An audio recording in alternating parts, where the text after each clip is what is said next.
Jorge Florentine, ya efectivizó Jorge Florentine para su tocayo Ayala. Jorge Ayala de vuelta para Florentine, para Ayala, toca y toca los tocayo, el remate de Aldo, solo Prieto, cabezazo, gol. Gol.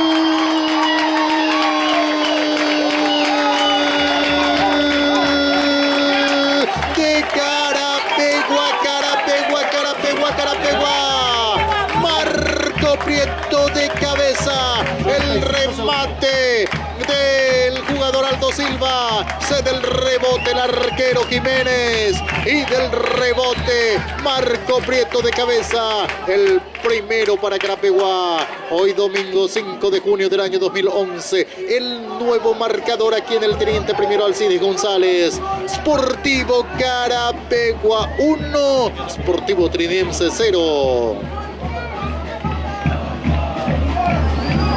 Y aquí se hace sentir el ganador del campeonato, Marcos Prieto. Ese remate cruzado. Primero Arnaldo Jiménez, pero la segunda, esta es mía, con golpe de cabeza. Este gesto técnico espectacular. Vence la resistencia del portero del Triqui. La pelota al fondo del arco. Y el primero del partido, primero de Carapegua. Y eso es lo que decíamos en el comentario, que Carapegua necesitaba de un gol. Ya del vestuario trajo Aldo Silva, el remate espectacular, salva media, tapa Jiménez y logra cabecear el número 9 que no perdona. Marcos Prieto, sobre 35 segundos del cotejo, llega al primer tanto Sportivo Carapegua. El momento del gol, Juan.